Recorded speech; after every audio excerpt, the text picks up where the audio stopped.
Thank you. So we are here for the work session on the Climate Action Plan. Thank you all for being here. This is obviously not part of the normal schedule, so thanks for making time. We have a couple people in the room and a few more online.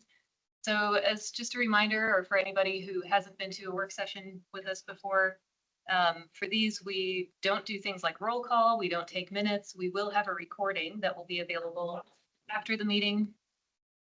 There's also not an opportunity for the public to comment at work sessions, but this is a chance for committee members to discuss amongst themselves on the public record about the topic at hand. We also don't have any votes today. So the intention today is to set up the committees and particularly the policy committee for a vote at the May meeting when this plan comes back to them, and also to kind of hopefully coalesce around a direction for the plan or a way forward. So just as a reminder, the Climate Action Plan came to both the committees in February, be released for public comment. The Technical Advisory Committee recommended to release it, but the Policy Committee postponed it until May and requested this work session. So here we are. Today we're going to start with a presentation from the project team. Just as a refresher, it's going to be quite short. Hopefully that can help spark the conversation, and we also have some clarification on the roles that have been somewhat unclear in the draft. And then after that, most of the time will be for the committees to discuss amongst themselves. And like I said, try to find that direction forward. As one last reminder, this project is just about out of funding. So if there are major changes to the plan, we can talk about, whether you all want that to be a new item in the TIP. It would need additional funding for like a major revision of the plan. Things like tweaks or reductions in the plan would be able to fit within the remaining budget that we have for the next couple months. So that is the background information that I have. And unless anybody has any sort of process questions, I can go ahead and turn it over to Alex for the presentation. Oh, I see Bart has a hand up. Go ahead, Bart. Yeah, can you just direct me to where I can get the most recent copy that we're talking about? I don't see it attached to the meeting invite. Is it online? Yeah, so it's linked from the TAC and PC agendas from February. So we haven't changed the plan since then because the vote was just to postpone without any specific direction on anything to change yet. So those are the most recent copies. And if you can't find that readily, hopefully somebody can put that in the chat for your reference.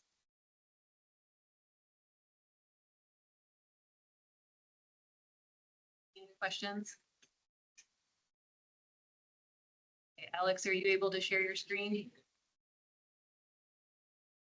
Yeah, I'll just confirm that that's coming through and everybody can hear me. Yes, perfect. Thank you.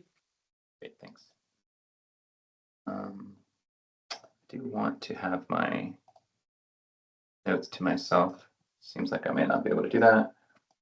Life goes on. All right, thanks everybody for giving us a chance to provide a quick run through just to kind of refresh everybody on the AMATS Transportation Climate Action Plan. As Emily noted, it has not changed since you all saw it in February. Today's presentation is not meant to dive into all the details of the plan, some of the stuff that was presented during those committee sessions. It's really more of a high-level overview to kind of recontextualize the history of the TCAP, how the plan was developed, understand the connections between the TCAP and the long-range planning process and the MTP, and provide some clarification regarding roles for carrying TCAP strategies forward. I think many people, of course, are aware of the efforts leading up to the development of the Climate Action Plan, including the MOA 2019 Climate Action Plan, and of course the 2050 MTP. Both of these efforts were instrumental, I think, in shaping the scope and direction as it was understood and carried forward by staff during the development of the TCAP. These are obviously ongoing efforts with current active updates or related actions. And so what we have with the TCAP is sort of a building up to inform what is fundamentally a cyclical planning process. The 2019 MOA climate plan certainly identified transportation as a key sector contributing to emissions and climate change. It really addressed the entire sector holistically, recognized it being, the largest single sector for emissions, and provided some sensible but very, very general kinds of possibilities for how to reduce transportation-related emissions. Those things broadly agree with the region's transportation direction as expressed in the 2050 MTP, which included goals, speaking about resilience to climate change, cited the MOA plan, and included the Transportation Climate Action Plan as part of the near-term sort of funding needs that obviously got off the ground several years ago or a couple years ago. And the TCAP is carrying forward what is otherwise sort of a general treatment of transportation and emissions challenges by quantifying those emissions with respect to individual modes and agencies, identifying specific strategies that support reductions in emissions, establishing performance measures that will help monitor progress on the plan and its attainment of those emissions reductions over time,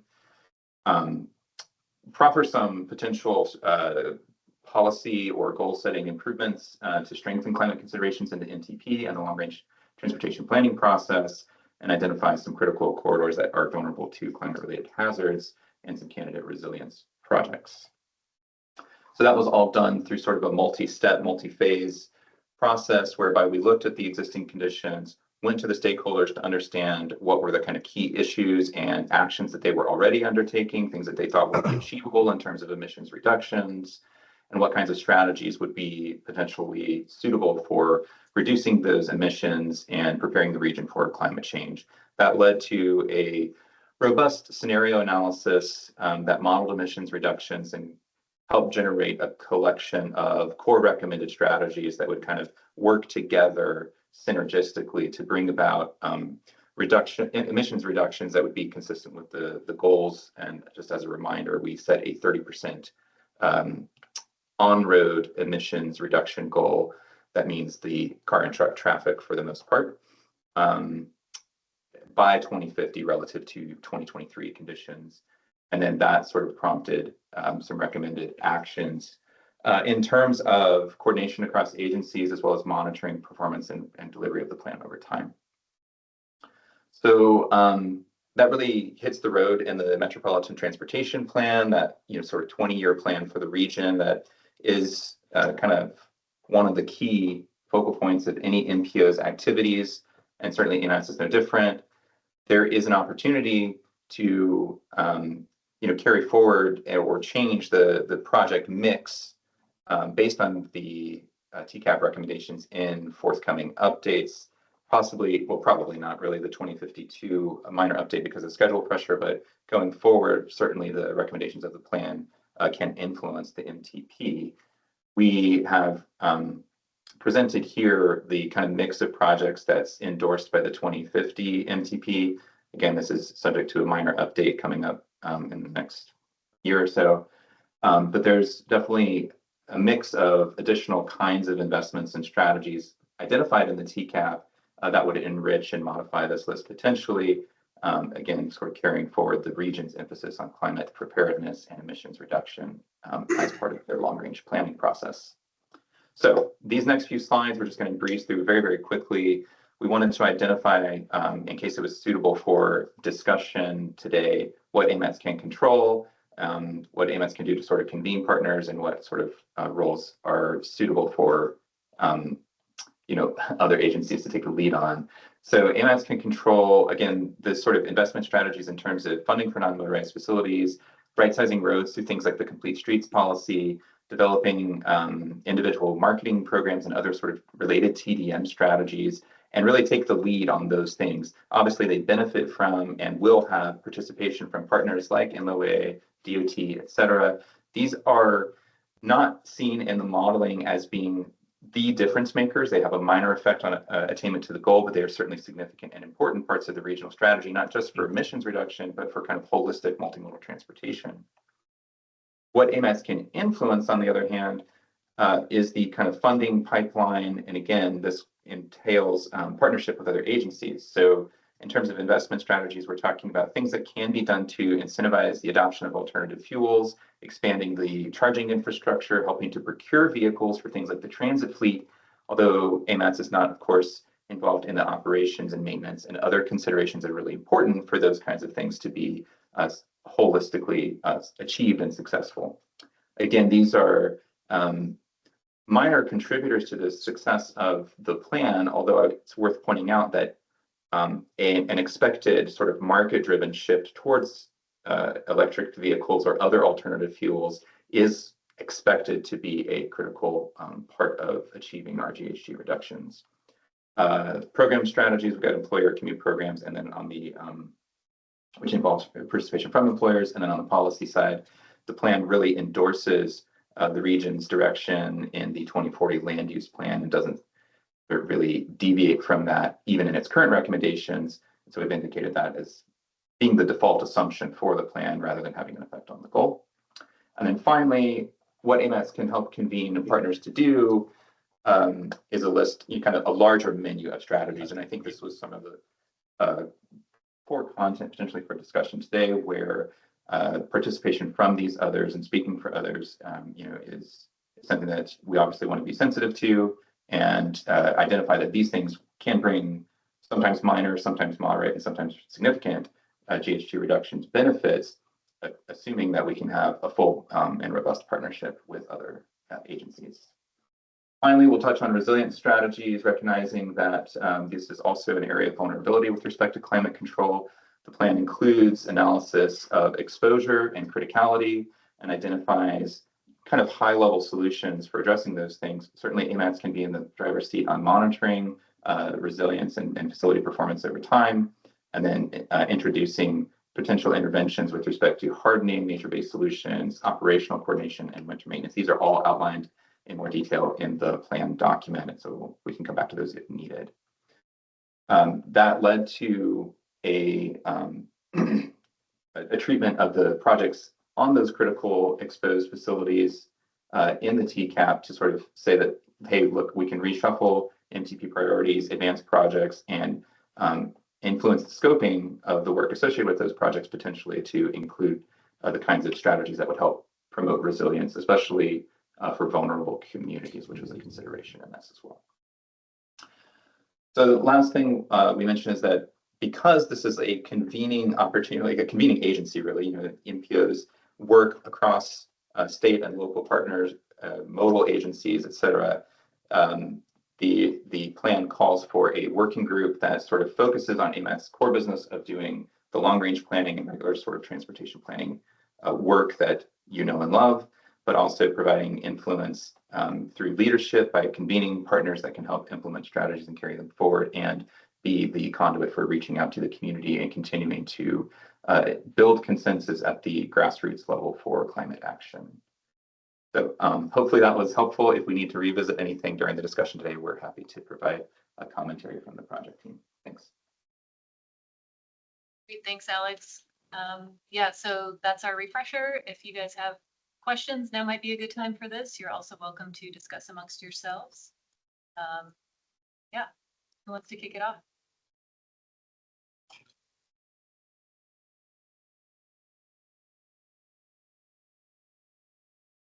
Well, I'm late, but I'm feeling guilty because I missed the first part. One threshold question I had was, what I heard that maybe this was something that AMATS is required to do under a federal statute. Is that true, or sort of what was the impetus for starting this, and how does it relate to the current federal law, especially some of the maybe more recent executive actions that have happened since this was started? Yeah, I think I'll start and then let Aaron take it from there. But I think there was some impetus federal requirements that got this started. That is no longer a requirement. So our obligation is that this is in our TIP as a climate action plan. And so, ideally we would produce something from that, but there's no federal requirement for it at the moment. Aaron, do you have anything to add? Yeah, it was originally something we were starting because there was a push to develop climate action plans kind of nationwide under the authorization bill for the BIL, which was the latest infrastructure. But that got adjusted over time, And we were in the middle of this development and we kept moving forward because that's what we do as staff until we're directed otherwise. And about subsequent executive actions relating to climate.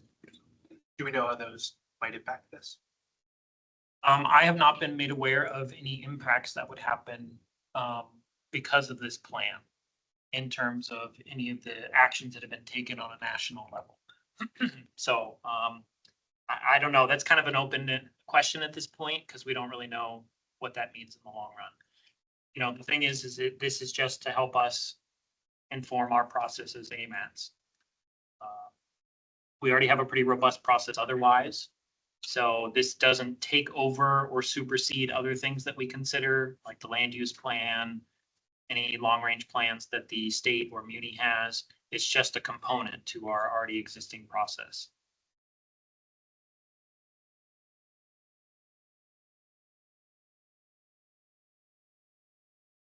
I seem to recall there was good discussion at policy, but not a whole lot of discussion at TAC, if I'm remembering correctly.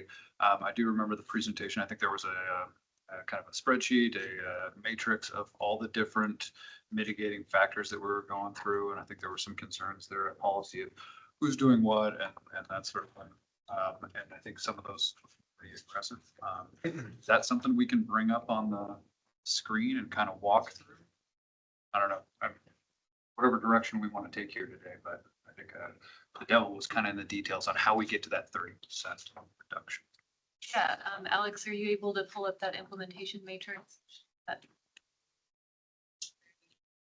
About this. Yeah, I do, or I will have it shortly. Stand by. And a few of those slides that Alex showed just now were kind of summarizing those actions and like categories of actions and who is kind of responsible for what. I think definitely one thing for our list to do, identify those roles in that matrix, make sure it's clear. Now, this is something AMATS does. This is something we can get partners to do. This is something we have funding for, but can't totally do on our own. So the implementation matrices are here. They do span a couple of pages, so apologies if we can't get them all on one, but we can sort of scan one and discuss and then move to the next. Maybe zoom in a little bit more. I know we're gonna run off the page then, but that way we can read it. Get the glasses. Is that good enough? Would you make it slightly larger for us, Alex? Yeah, just tell me when to stop. One step back. I know that's cut off, but hopefully that gives you enough to kind of see the topic and then we can pan around as needed.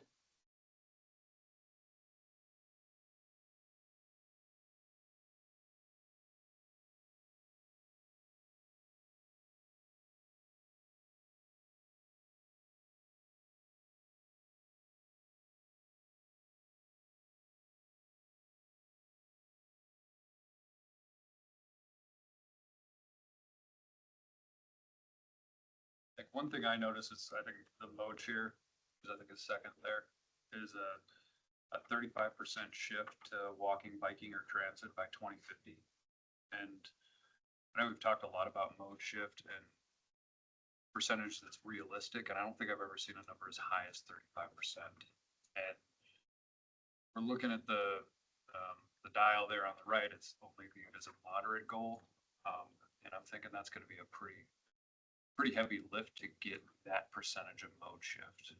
So I guess maybe we can walk through some of the ways that we get there. And I know we've talked about complete streets and structure changes. But I think we're looking at a 35% mode shift. We're looking at some significant changes to the infrastructure around town. And I guess just saying that it's going to align with complete streets, I think is not a fair assumption of what this plan is going forward. So I want to make sure whatever that is, we express that clearly to the public in terms of infrastructure. Yeah, so that targeted shift does come from the Muni's long-range transportation strategy. That's their target in theirs. Local adopted policy, we wanted to support that. And yeah, the way we get there is not only by building biking and walking facilities, but also kind of vehicles. So this model, such as the vehicle miles traveled fee, and with potentially some increases to parking fees. So those are the kinds of things where you can't just provide new good things. You have to also affect, you know, what the status quo is to encourage that shift to those new modes. And of course, the flip side of that is if 35% of your trips can be biking and walking for most people, or taking the bus, then those increased costs associated with vehicles are not affecting you because you don't have to use that mode. So it's a little bit of a carrot and stick situation, but also an overall benefit if you can make that choice.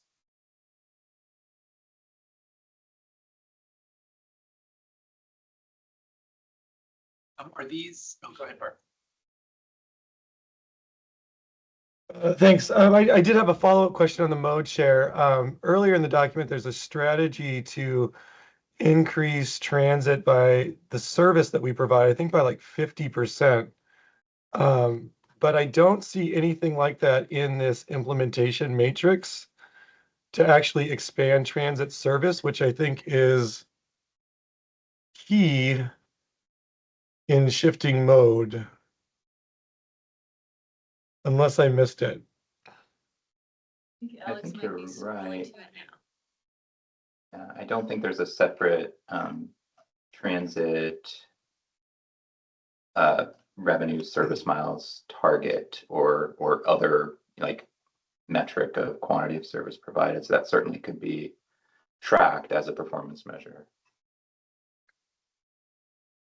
Was in the model, right, Alex? And maybe it just didn't make it into this table.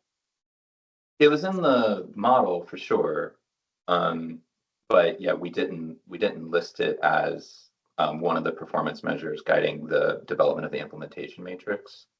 So it's the model is assuming effectively a fulfillment of the transit on the move plan, right? Plus some additional, I think, bolstering of service. So it is, you know, reasonably aggressive to get there. I'm going to zoom back in so people can read the matrix, but so yeah, fair to say it was modeled, but your point stands that it's not in the matrix as something to be tracked and as an implementation action per se.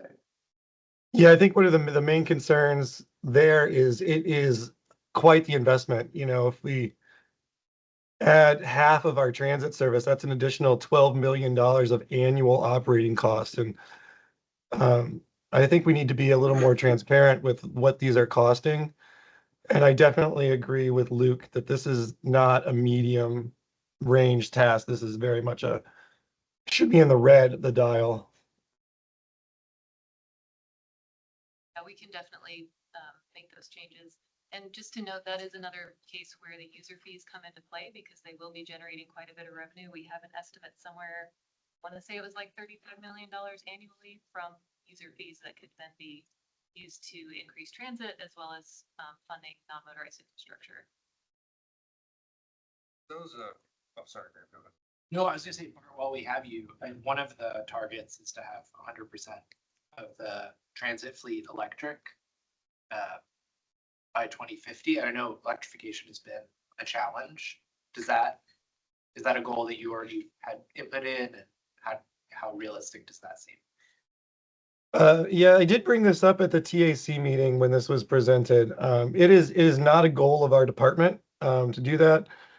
We're not against alternative fuel vehicles, but the decision to go 100% electric has not been made. And it is one of the sticking points with this plan that decision was made without us being involved. That we don't know if we're going to go electric or hybrid or CNG, but we like the idea of shifting towards alternative fuel. We just don't want it defined for us. Yeah, I remember that issue being raised during the TAC call, and of course, that remains a kind of an active, outstanding item for the team to potentially address, because your point stands that it's something to be developed in partnership with the folks on the transit side. I don't want to speak too much for AMATS, but I just want to acknowledge that transit is not a major emitter. And so this is in a way about demonstrating public sector leadership towards these goals. And I think any kind of alternative fuel that offers some, reduced emissions helps to kind of set the right tone and optics for a sector that is frankly a very small sliver of the total transportation emissions, kind of profile for the region. Yeah, we had discussed after the TAC, essentially just changing it to alternative fuels for transit instead of electric specifically. And I know we had our last stakeholder meeting scheduled and we ended up postponing that after the policy committee meeting since I didn't want to ask people to spend a bunch more time on it when we had no idea which direction this was going to go. So we do still intend to have that meeting if this moves forward, and that would be another chance for stakeholders to do that kind of check of the actions that we have, which we've discussed with them along the way, but to see, the final list and make sure that we're all aligned on everything.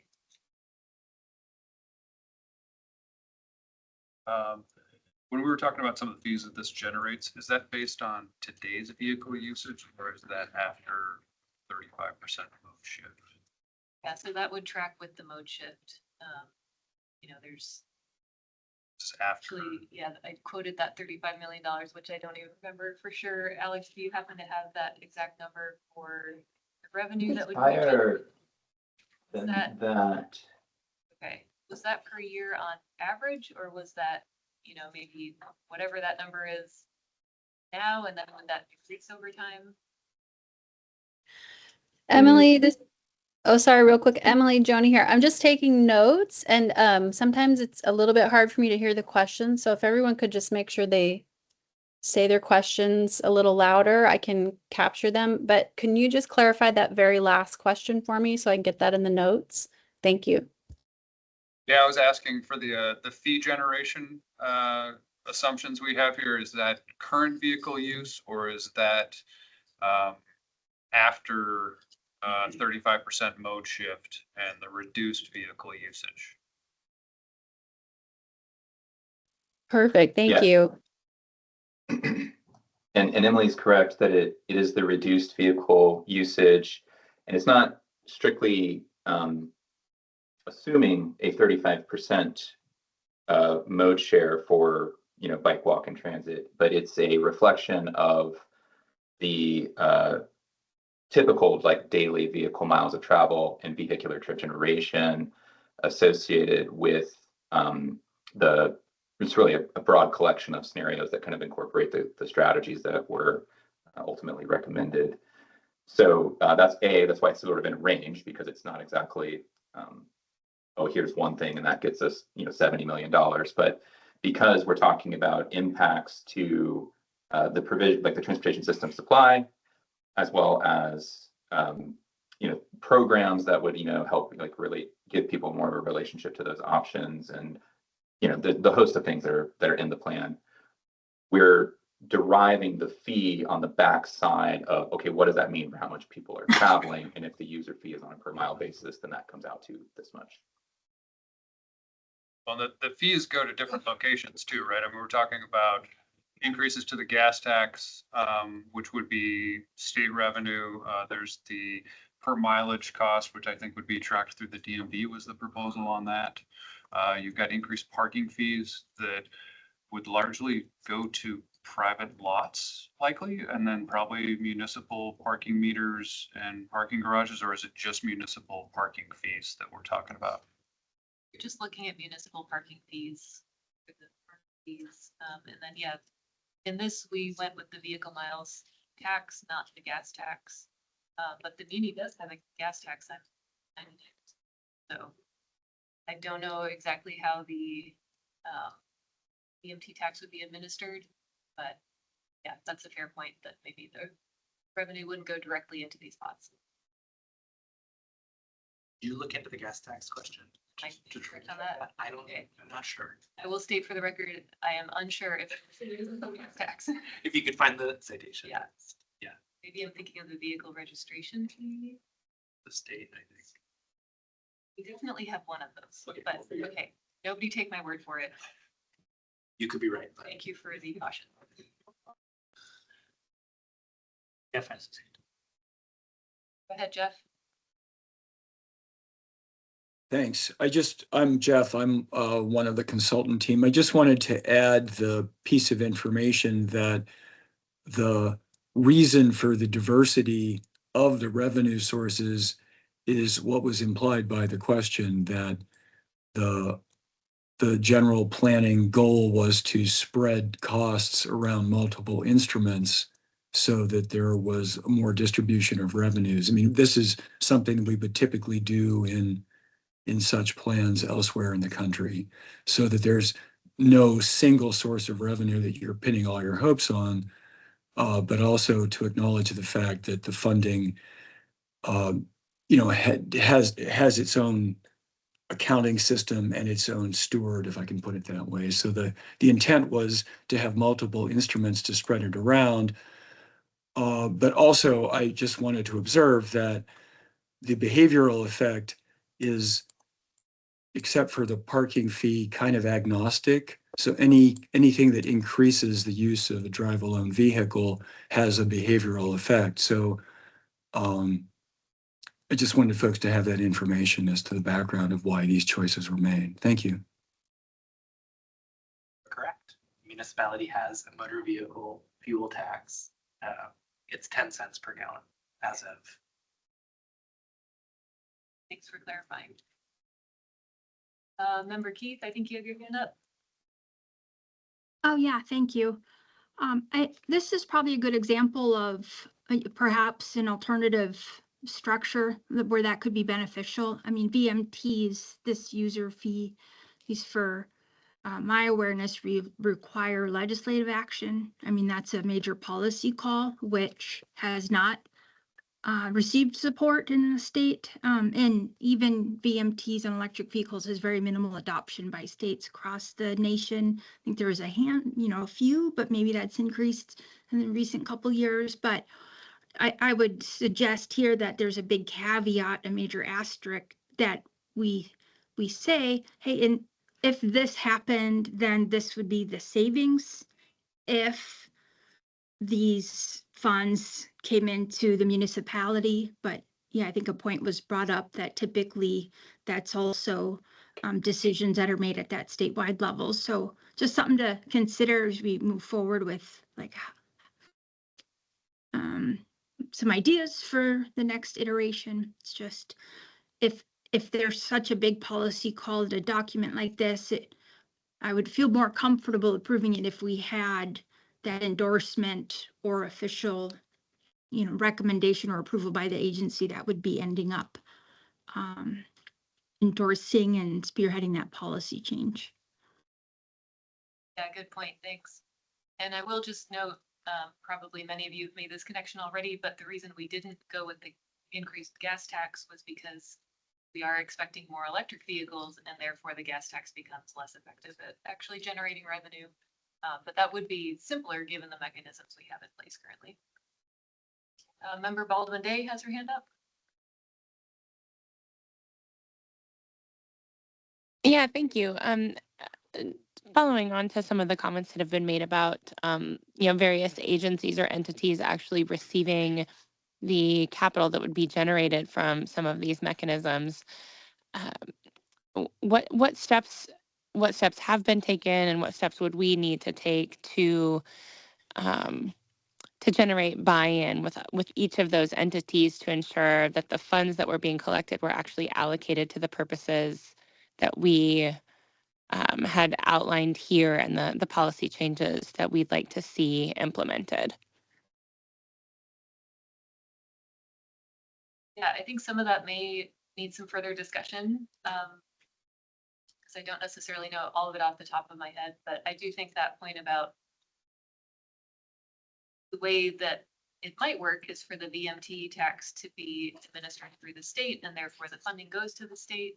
But since, there is a similar model with the gas tax where the state collects a gas tax, but also allows municipalities to leverage a gas tax. And so that could you know, the DMV would probably still have to help administer it, but conceivably, in a world, if there were appetite for it, there could be a way for municipalities to collect that BMT tax or fee, I should say. So yeah, that would need to be explored, sort of the mechanism for that. And then the parking fees, I think, would be a bit more straightforward in them going to the municipality if it's places where the municipality already is getting parking revenue. And then that might be a municipal budget question in terms of whether that's earmarked for certain things or in the general operating budget. That kind of get at your question, Erin? Yeah, it does. Thank you. Yeah, I'm just thinking about, you know, from an implementation standpoint, wanting to be sure that additional funds that are generated for these purposes would actually end up doing what we wanted them to do, rather than, you know, being absorbed into a general fund or reallocated in another fashion. So, yeah, something to chase down. I think I'll have some questions for OMB after this conversation. Thanks. Member Bev. So two things actually, regarding the VMT versus gas tax. If it were just a gas tax, that would be further behavioral incentive to not drive gas powered vehicles and would help achieve the goals of this plan, whereas the VMT would be applicable to all vehicles. So there wouldn't be that behavioral aspect to that tax. And then related to the tax either way, Member Baldwin Day, I think we do have a tax on alcohol and I think marijuana in the municipality, and the funds from those, the tax revenue collected from that is earmarked specifically for certain programs at the municipality, from what I understand. So I imagine that this new tax or this additional tax could be earmarked in a similar fashion.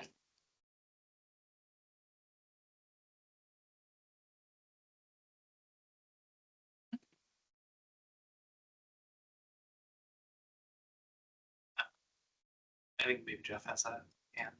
Yeah, Jeff, do you have your hand up? Yes, thank you. I just wanted to add a piece of information to the previous member's question. You phrased it as, what would we do? So I wanted to point out that if you look at what your peer MPOs have done across the country, I'll pick example from Washington State, which is the closest one in the lower 48 to you folks in Alaska.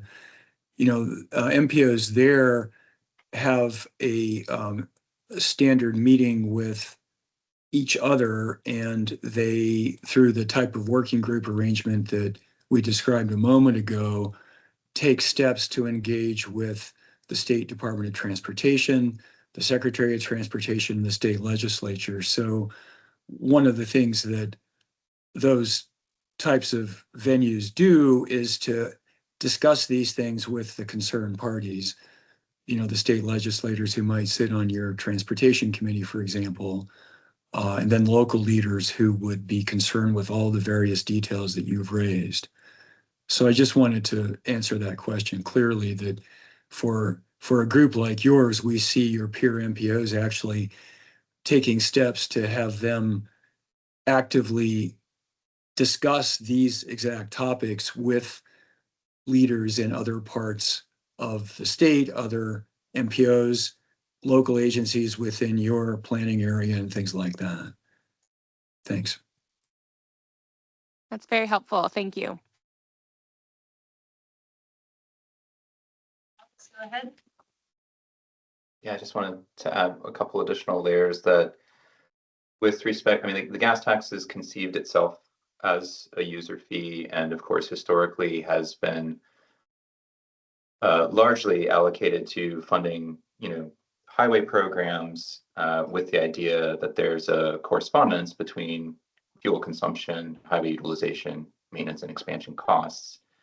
And similar arguments may be presented with respect to a VMT user fee. And just as an aside, recognizing that there are heavier and potentially more impactful vehicles when we're talking about EVs compared to our traditional internal combustion vehicles might as well be similar justification for, I take the point about maybe trying to penalize fossil fuel driven vehicular travel and not penalize the EVs, or penalize might not be the right word, but kind of try to gather funds through use of those vehicles. But what I really want to get at is the fact that I think because this is such a novel topic, I mean, people have been wrestling with the insolvency of the Highway Trust Fund for many years, of course. But I think there's an opportunity to kind of shape what do we conceive a user fee doing, and what does it mean for everybody to pay their fair share to the system in terms of maintenance and expansion costs as users, given the types of vehicles, the types of travel, the performance of the system, the opportunity to make that system more performant through multimodalism, and try to do so equitably. And then the last thing that I wanted to mention about this has gone out of my head, and it's not jumping right back in. But I think there's basically an opportunity as this is being developed sort of in real time. Oh, it was to do with the fact that there's opportunity cost as well, right? To the extent, and this may require some digging and research, unless folks present know, to the extent that there are funds from, general funds or property tax allocations or whatever being siphoned off to support transportation investments, including address maintenance backlogs and things like that, there's a possible relief that's provided from an elevated user fee, whether that's a gas tax or a VMT fee or something else, in order to allow those funds that are maybe sort of sneakily, supporting the transportation investment now to be reallocated to either other purposes or to do things that, even if we said, oh, the user fee can only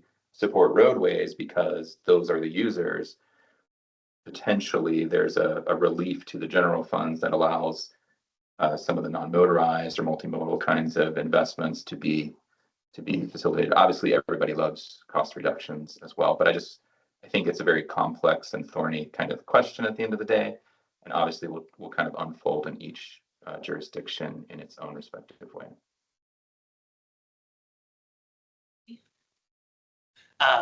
I think two things, but to start off, I know that you all had a good team meeting with the Muni Climate Action Plan, the resiliency, and I wondered if you could talk about sort of if you had any takeaways from that meeting in terms of how this aligns with the Muni's plans, and maybe Rochelle, you could jump in as well and talk about some of the differences. I think one thing that I've heard is potentially related to this point is the primary goal, the first goal listed in this plan is to reduce greenhouse gas emissions by reducing vehicles miles traveled. That is not the goal of the municipality. So just thinking about maybe how those are aligned or not aligned, and what that means for this plan. But yeah, curious your takeaways from that meeting. Yeah, we had a good meeting with Mark and Rochelle, heard a little bit about what they've been working on. We told them what we've been working on. We sent them the copy of the plan that had been with the committee agendas, and we're standing by to get a copy of their plan from them when they're able to share that. From our conversation, I think we'll agree there's nothing incompatible there, potentially complementary synergy, and we'll be staying in touch going forward. Rochelle, do you want to speak to that at all? Something like the differences in emphasis or goals, or what seems similar and different? Yeah, I agree with Emily. There's a lot of compatibilities. I think probably the primary difference is that the goal going forward for the energy security and resiliency plan is much more an emphasis on sort of fiscal responsibility and cost reductions in regards to energy specifically.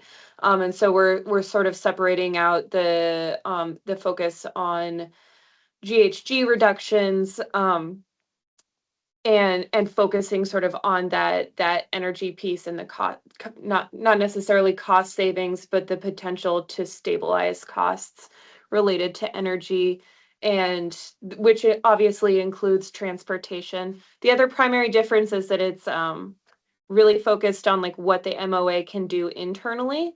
So it's I think smaller in breadth than the transportation cap. That's There are a lot of areas though that I saw in the transportation cap that are at, like Emily said, like complementary to the transportation actions that we're designing into the ESR plan, especially focusing on like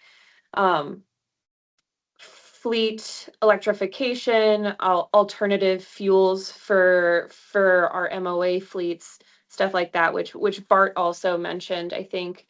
And I think those are, I also, I guess I should say the ESR plan is still in the draft stages, and we're going through sort of like making sure we've got all of the information that we need in there. And after meeting with Emily, I did make sure to put in the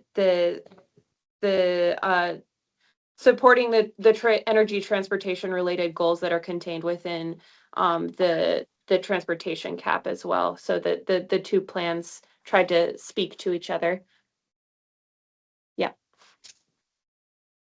I think the way I will say, I think where I do see a conflict is with this 38% increase number. I think the energy like security and resilience plan is about reducing costs for consumers. It's about reducing costs and for the municipality. It's about kind of bringing those costs down. So I do think that is a conflict point, and I think to build on Member Keith's point as well, this is a huge policy decision to implement these taxes that I haven't heard support from any elected officials on, and in Alaska. And so I guess the question there is if this isn't included, if vehicle mile taxes or gas taxes aren't included in the plan, what does that do to the rest of the plan? Because it seems like there's so many good ideas in here, but it also seems like the taxes are both the source of revenue to implement a lot of the strategies and also a major source of achieving the goals. And I know you're low on budget, so you don't have time to like completely redo the assumptions of the plan.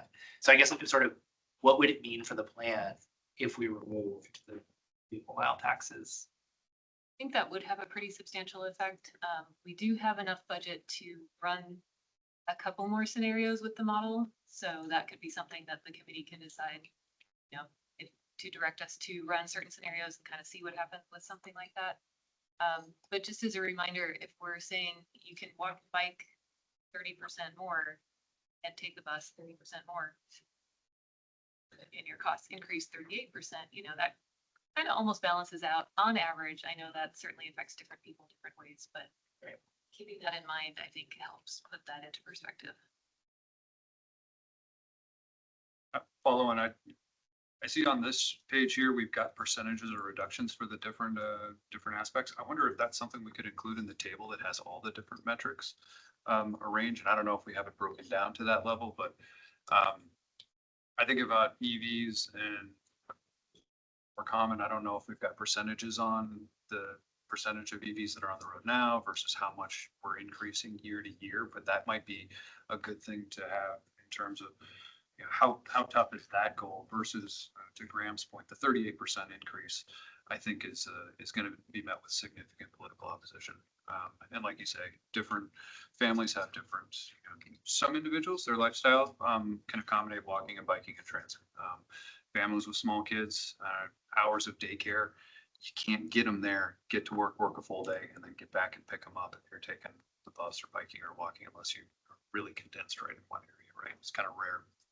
And then also I think kind of our elderly community, grandma hopping on their fat tire bike and cruising around somewhere. I'm probably not realistic. And I don't know what percentage of the population that is either. But if that's significant, that could really impact the 35%. And transit is a huge part of that 35% mode shift. That was one of the conclusions of the modeling, was based on kind of how Anchorage has developed. We're pretty spread out. And so walking and biking isn't feasible for most people for most trips. So transit would be an absolutely key for that. Member Bab, I think you had your. No, my question was answered. Thank you. Alex, go ahead. Yeah, I just wanted to let people know that we did have, some estimates of, and, you just pointed that out in the comments a moment ago. I wanted to call particular attention to the user fees to recognize that in terms of what they contribute behaviorally to the GHG reduction, it's certainly not insignificant, but we wouldn't necessarily see it as we won't achieve the reductions without this. I think it becomes sort of a pragmatic thing with respect to assuming some EV shifts. And I think the point is well taken to maybe plot like what's happening in terms of that shift over time. I want to be clear with folks, because it's buried in an appendix here, that the forecast assumed in this model for the EV composite, like the fleet composition, is that we're talking about electrics, hybrid electrics, and other low emissions vehicles constituting something like 17% of the total fleet by 2050,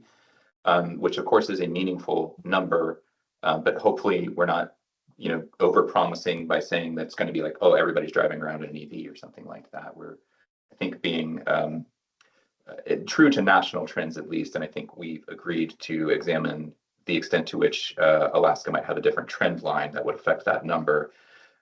Just to say that the plan is not necessarily dependent on the user fees for achieving the reductions per se. I think it's more about the, as was already noted, but just to be clear, the pragmatism for funding some of the other complementary investments.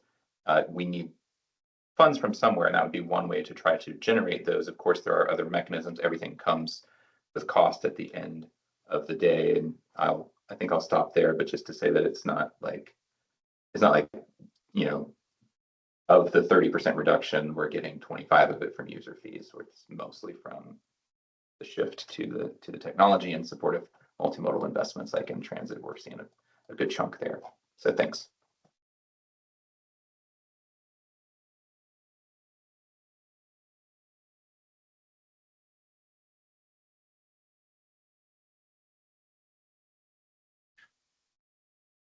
Keep jumping in. I think in terms of also, well, I guess to build maybe on a point Luke built earlier, I think it'd be interesting to see if once I think if the VMT taxes have to come out for this to be approved. I think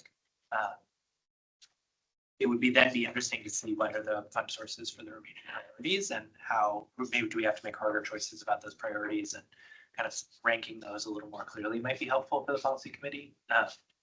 If we're relying on sort of existing federal funding or existing funding, what that kind of does to the assumptions about other projects. And good to hear that behavior change is a major part of the plan, so that's good to know.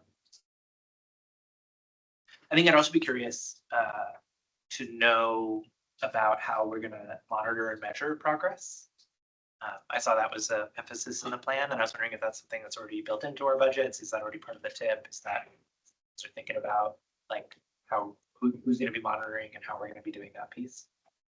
Yeah, that's not built into the tip yet. That would need to be, a line item or a project to say, how are we monitoring each year, and does that, is it a consultant? We do have performance measures outlined in this plan that would be what we're monitoring, but how we do that and the funding would be a future decision. But I think that's fully feasible. Member Keith? Yeah, on the topic of revenue for this document, I don't think you included the AMATS area carbon reduction funds. Is that a correct statement? The plan and the model assumes that we're implementing the MTP, which already has those CRP funds fully programmed and all of our other anticipated funds. So there could be and probably will be a conversation about, should we reallocate some of those funds to things that would support this plan more explicitly or effectively. But yeah, that would have to go into the MTP process, because the projects in the MTP were selected through the MTP scoring criteria, which are based on the MTP goals and objectives. So that's something where this climate action plan can feed into in the future to modify goals and objectives and criteria and scoring, and therefore the projects that come out of that. So we don't have like extra funding that we could just say can go towards this plan, because it is all expected to be programmed at the moment. Is that all accurate? Okay, thank you. Okay, and so then those emission reductions through the execution of those projects, that's included and quantified in this document? Yeah, it's assuming the MTP is enacted. And what's the emissions reductions, out of curiosity, from those projects? Pretty sure we didn't model that because we assume that's the status quo, is that we are implementing our MTP. That's, you know, part of our requirements and what we have planned. And so we didn't, Alex, correct me if I'm wrong, but I'm pretty sure we assumed the MTP and we assumed the 2040 land use plan, because those are two kind of foundational things that are planned and adopted and moving forward. Yeah, there is a kind of reference scenario, as we call it, which is really just the vanilla carry forward the MTP and the land use plan that assumes other trajectories with respect to things like, you know, vehicle purchases, and so some of the EV benefits are realized in that reference scenarios. So even with just the kind of plain Jane MTP, you know, 2040, like basically status quo, as it were, business as usual, there are some GHG reductions that are associated with that. They're modest, but because the region isn't growing rapidly, and because we're anticipating some change in the fleet composition, even without additional incentives, there are some GHG reductions associated just with the business as usual scenario. So the other things that are recommended in the plan would be in addition to the MTP implementation and other things that, you know, Emily already touched on, that would accelerate or enrich, or whatever you want to say, you know, like augment the GHG reduction opportunity in that horizon. Okay, well, I guess I would appreciate a call out box, because those projects are absolutely, and they're not baseline. These are future projects. And if we're trying to calculate emissions reductions in the area by 2050, anything that we do since 2023 should be counted for, even those things which have happened from 2023 until now. If 2023 is our baseline year, any project that has gotten us to a reduction should be included in that reduction. So having that more visually available would be helpful. Okay. Yeah, thank you. Joni, did you have your hand up? Yeah, Emily, thanks. I was just gonna say also real quick to the group, there are several plans that AMATS has implemented over the past that included disclaimers on things that potentially weren't, you know, something that was normally done here already, but was something that they were doing in other places, like the vehicle tax. Just in the spirit that plans are, you know, they're really conceptual in nature, and they're just trying to identify and outline all of the opportunities to get the area to where they want to go. And so I don't, you know, it was stated that, you know, removing the VMT tax and seeing how that shook out in the plan might be an option, and just giving the plan funding and everything. Sometimes just a disclaimer or some language stating that, you know, some particular part of the plan would need additional agreement or language or approval by certain bodies before it, you know, any actual change occurred, has helped us adopt plans in the past. I'm thinking of the Spinard Corridor Road Plan. There were several traffic strategies in there that we included that weren't something that the Muni was doing at the time, but was something that they could do in the future if they wanted to. And so just highlighting that again, that, you know, the plan is conceptual in nature and is really just laying out all of the different possibilities. So maybe something like that in lieu of a disclaimer or something in lieu of removing that vehicle mile tax is just an idea. So I'm just throwing that out there for the group. Thank you. Yeah, Member Baldwin Day, I think, had her hand up. Yeah, thank you. When you mentioned that implementation of the 2040 land use plan was one of the assumptions for this modeling, did that include the implementation of transit supportive development corridors? So that was fundamentally the density that's intended, I believe, in the land use plan, assuming we do build to that density. That is a big assumption and, you know, but it's an adopted plan that we are working towards. Alex, did you have any nuance to add there about that?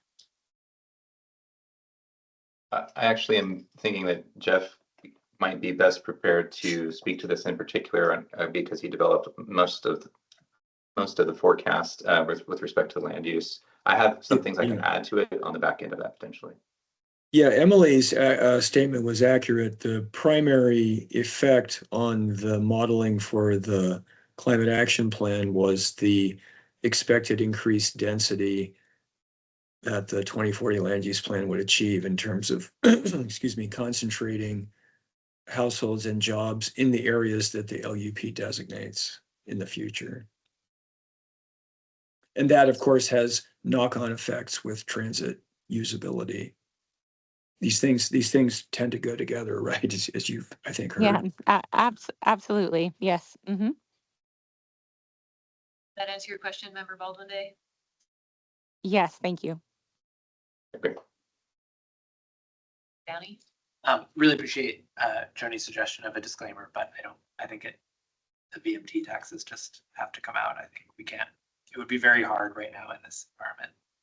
There's not support at the state legislature and at any level to increase taxes on driving right now. So I think assuming that really undermines the rest of the plan, unfortunately. I think, yeah, appreciate the ideas for compromise, but I think that just has to come out. For the record, that decision is not being made today. That will be a vote at the policy committee meeting. But okay, appreciate you providing that perspective, because that's what we're here for, is to kind of see where everybody's at and how we can forward some things. I think Jeff had his hand up first. Oh, thanks. Jeff, go ahead. Thanks. I just want to make a practical point about the decision you will have to make at the formal policy committee meeting about directing your staff and then, of course, us by extension as consultants what to do. Just channeling some experience in Oregon where their state requires GHG reductions in actions by state entities, regional entities, and local governments to achieve those reductions. The topics that you are all quite logically grappling with now, how are we going to pay for this? What is feasible to do? And feasible includes both politically and technically, right? These are all great questions. The topic of how to pay for it was front and center in Oregon. And as you can see in this draft, the team, including staff, tried to address the how you could pay for it very directly in terms of the financial capacity these things return. So I guess it's a suggestion or a request when you do take your formal vote. If certain things need to come out, it would be helpful to ultimate success to think about what else has to come out as a result. Again, it's a request or a suggestion. You are the decision makers, but if you decide to take away the money, you might also want to decide what else has to come away if the money goes away also. That is, I'm just saying that because that's how Oregon and other states have approached these types of exercises. Like in Oregon's transportation plan, the scenarios came with a price tag, and then the legislator decision makers could pick, okay, if you're willing to pay this much, here's what you can get. So just to the point is that things are tied together, they're not independent, at least from a pure technical planning perspective. So just something to think about in anticipation of your actual action. Thank you. Jeff? Roland? I guess one of the discussions here was on land use and kind of development of higher density. I know we've had higher density developments in town. I think of like Spinard area, and then I think Muldoon also has some more recent developments there. And then you see single family development as well. I guess, do we have a trend line of how development is going in Anchorage? Are we heading towards a higher density where it can help support more mode shift or transit? Or I don't know if there's any data on that that could be helpful. Yeah, Member Gav, would you like to speak to that? So we do have some data that shows that most of the most recent development is occurring in rings from the more central transportation corridors. We do have some infill activity happening here and there, but you'll find that just over the years, we just have continued to move outward. And however, there is an area down in South Anchorage around the Abbott Diamond area that and Lake Otis north from that that is seeing an increase in density that is within what is noted as the transit support area in the plan. But unfortunately, we're not seeing a ton of infill development in closer in areas right now. Here and there. Thank you.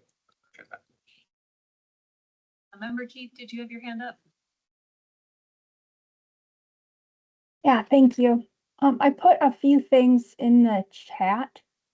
Yeah, Jeff, your comments are great about what else needs to be done when we remove that as a revenue source. The challenge is we don't have any cost data on the strategies that are recommended, and perhaps you have those and they're not included in this document, but we would have no way to do that. So in the chat, I put a link to the state of Alaska's transportation carbon reduction strategy, and this is the Department of Transportation's plan. We needed it for carbon reduction funds. Originally, it was a requirement. So this was back in 2023. So I'll apologize in advance for like the content is even already outdated. But the format was helpful for us because we could say, rather than we will have a 30% reduction, what we had stated, so it was a more educational policy or document. At 15%, this was the amount of reductions we would see across sectors. And at 30%, this is the reduction by sectors. And then we did have a dollar amount by the different projects. So then we could work out the most impactful way to spend the dollars that we did have.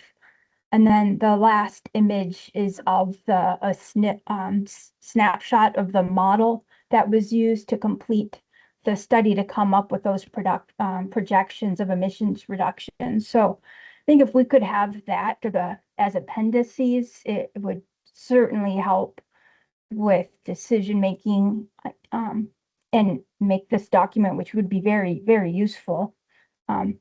And the second part of that, in this document, we focused not just on emissions reductions, but also that broader sustainability context. And you see this sometimes where sustainability includes any modernization would allow for autonomous vehicles, for example, things that we are going to see on this time horizon that we are going to have to make infrastructure investment to prepare for.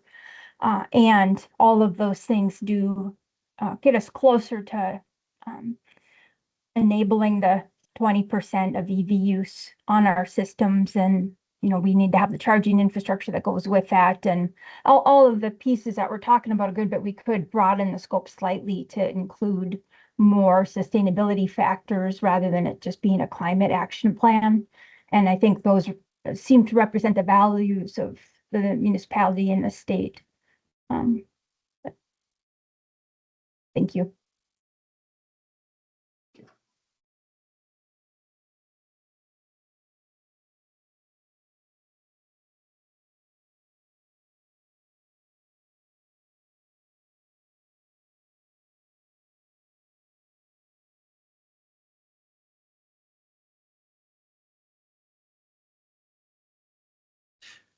I guess to that point, is there capacity before policy committee takes action to cost the strategies? Is that data already available, or would that need to be created? I am not sure. We'd have to discuss that with the consultant. We don't have anything that we could readily present to you this afternoon. Well, not this afternoon, because we're not making a decision today. Not this afternoon, but, well, we'll discuss.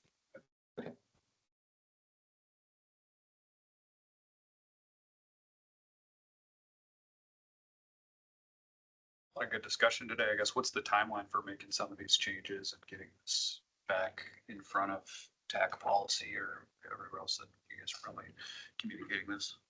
Yeah, so the policy committee asked for it to come back in May to their meeting, so it will be on the TAC agenda also, I believe. Yes. We'll have it as a, whatever, any changes we're recommending, we'll bring back through the TAC before it gets to the policy. So just to clarify so that I understand what we're going to see this, the same plan, but then some recommendations for changes from staff to the plan, not an actual new draft of the plan, correct? Yeah, we won't actually change the plan until we go through, because it's just discussion today, and we don't want to go down a rabbit hole that you guys end up deciding you don't want, or you want something more. So what we'd have to do is compile everything we heard from you guys today, talk to the consultants about what's achievable, and then bring that forward as part of the TAC and policy committee, and have an action, something like release it for public review with these changes or something. I don't know. We'll have to flesh out what the actual action is, but we won't make any changes to the document, including the transit changes we discussed today, until policy committee takes action. I think we can probably bring a list of kind of clarifying things that we've heard that are minor changes that are fully within our ability to do now, just to have that listed out for you all to see. And you can include that in your recommendation if you'd like. And then maybe a list of kind of bigger picture, new direction, or what would make a whole new plan that we definitely can't do within the scope of the budget type every meeting. Member Dawad, go ahead. Hello, everyone. Can you hear me? Yes. So, yeah, this is Murad Dawood. I'm the air quality specialist with the health department. I just want to briefly shift the discussion to another important issue, which is the PM10 or particulate matter, or like essentially dust. So from an air quality perspective, I do not think that PM10 needs to be a separate headline target in this climate action plan, because the main purpose of this plan is to reduce transportation greenhouse gas emissions and improve resilience. But I do think it would be appropriate to acknowledge PM10 as an important local air quality co-benefit, or especially in the implementation stage. So PM10 is not a minor issue for us locally. We monitor PM10 year-round in Anchorage and Eagle River, and the Laurel site, which is in Laura and Tudor, is specifically intended to track the highest PM10 concentrations associated with road dust, and Eagle River is also a PM10 maintenance area.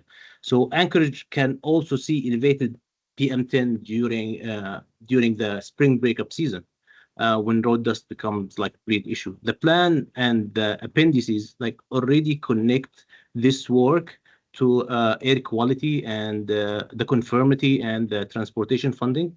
So I think it would be reasonable for the plan to briefly recognize that local air quality conditions still matter as these strategies move into implementation.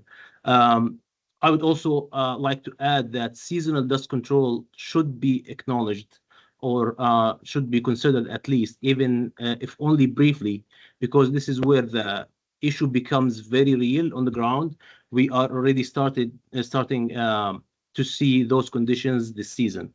So that includes like measures like magnesium chloride and other dust palliatives, along with the timely sweeping and related dust control work. And since the plan already includes winter maintenance on page 37, I think it's reasonable to note that part of winter and street maintenance in local context, at least. Also, AMATS already funds arterial roadway dust control through the TIP, which identifies magnesium chloride dust palliative on about 70 miles of high volume state and municipal like roadways before and after the spring breakup season. So I think it would be appropriate for the plan to note that continued support at least and funding for seasonal dust suppression and related PM10 mitigation are important for parts for reasonable local implementation. It's just a recommendation since this is a serious issue and it connects to funding in general. Briefly, just mentioning that is just a suggestion. Thank you. Thank you.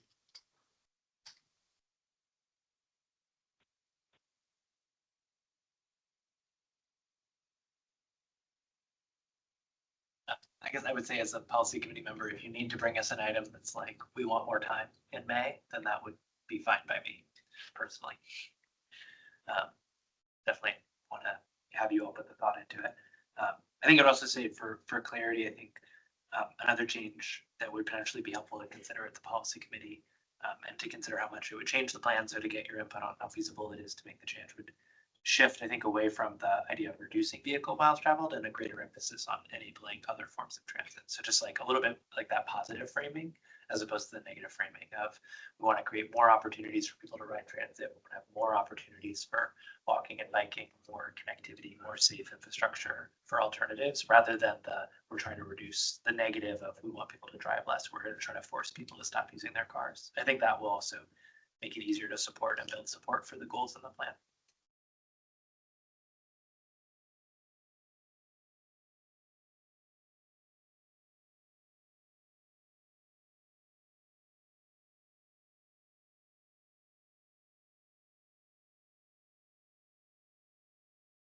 I'm tempted to come back down to the implementation matrix. I know I've been sort of camping out. I don't know if anybody's looking at the screen even at this point, but I'm just going to come back here in case that's helpful for remembering what else is in the plan.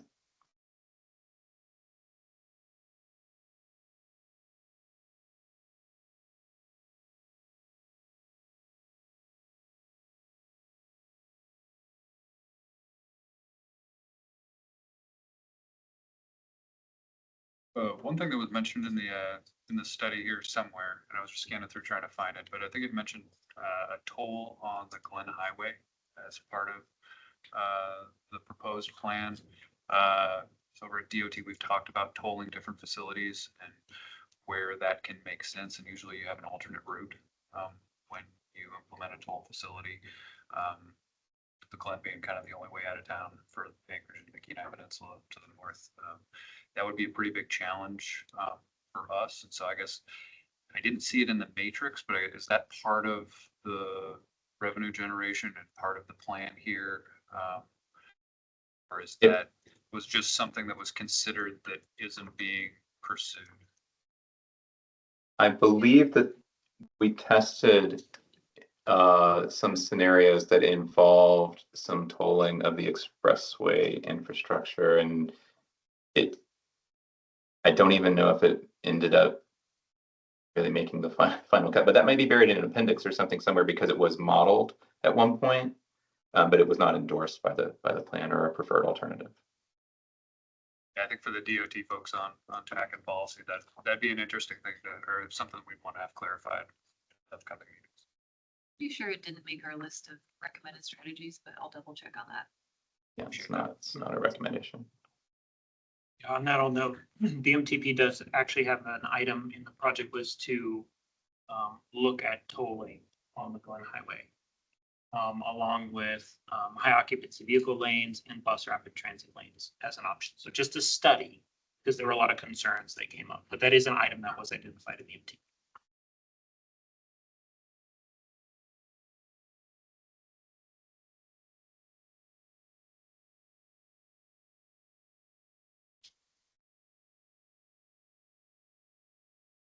Actions that have been raising concerns or components of the plan or other things you'd like clarification on? I got one thing for Emily. We've got a fairly successful ride share program. And I don't know if there's a way that we can either expand on that or incorporate that in our, because I mean, I'm assuming that's in the transit expansion modeling. But that's one component of it, but I think it's got some success. And I'd like to see, you know, is there a way that we can capture that success and build on it in the plan and encourage more people to participate in the program? Or I don't know if there's a way that we might be able to kind of piggyback off the success of that program to kind of help us meet some of these targets. Yeah, that would have been included in the transit line. And I don't remember if we, Alex, did we I don't think we got into the, or maybe Jeff, the specifics of what is rideshare versus microtransit versus transit versus anchor rides. Is it all just kind of one bucket?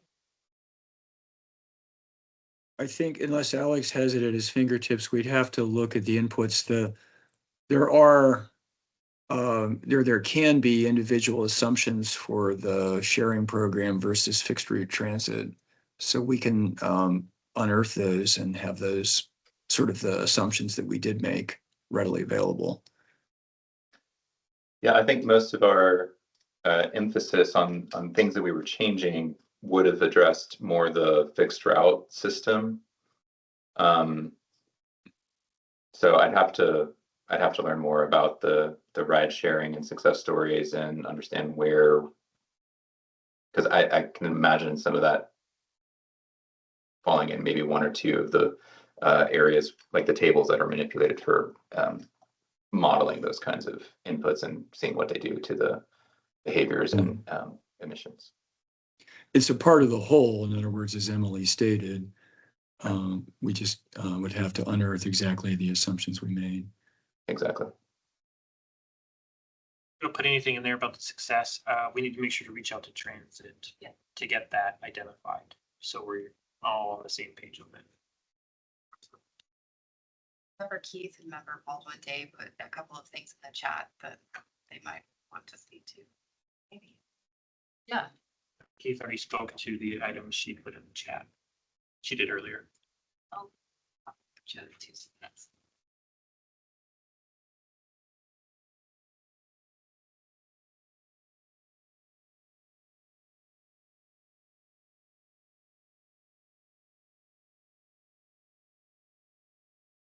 Member Baldwin Day, did you want to speak to seasonal commuter rail? Oh, just that was purely aspirational, but you know, something that particularly in the winter months might make a whole lot of sense.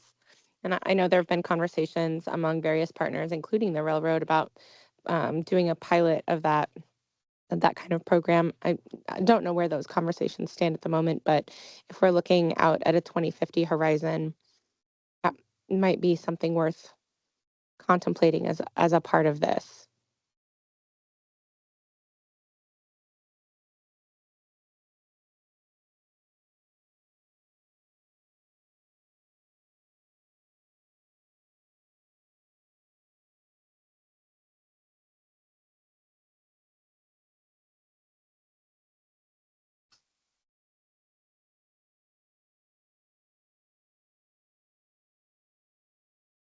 Your thoughts, questions? Do you feel like you're in a position to come back to this in May and provide a recommendation and or decision, pending, you know, the further information that we'll bring to you guys?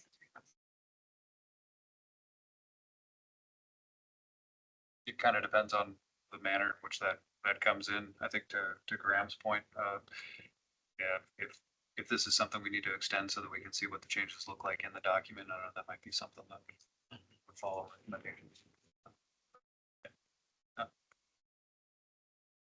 A good discussion. Yeah, I think given the potential volume of changes, that I would be surprised if we're ready to like release a public draft in May. Subject, I would think it's more like the policy committee would, based on the technical committee's advice, probably provide some clear direction to staff for you all to assess. Here's the direction of changes we want you to make, so you don't like end up far down a path without direction.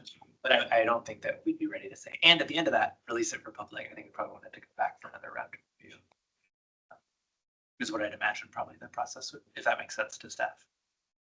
Yeah, I think it will be on the agenda as release for public comment because that was the item that you postponed to May, but you can absolutely postpone that further, you know, provide direction, here's the changes. Bring us back another draft, we're postponing it again until whichever month you decide. Well, and all resource constrained, right? I understand the budget is limited, so that'll also be a critical piece of information to have, I think, in May.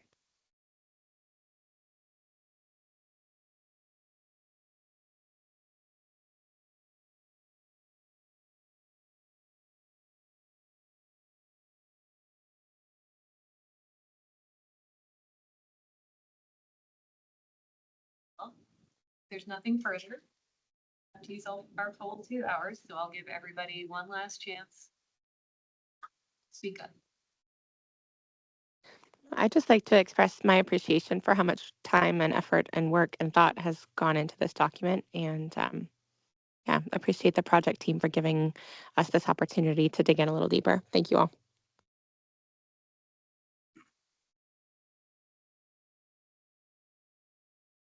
Well, if there's nothing further, thank you all so much for your time today. This was a really good conversation. Great to sit down and really dig into it a little bit deeper and hear all your thoughts. No, we really appreciate everybody's attendance. I know it's a lot with everybody's busy schedule. I think it was a really good conversation. We got a really good amount of items to discuss. So thank you for coming and being open and willing to engage in productive conversation forward. So thank you. Great. Thanks, everybody. Thank Thanks so you. much, everyone. Thank you. Cheers. Alex and Jeff and Julie. Yeah.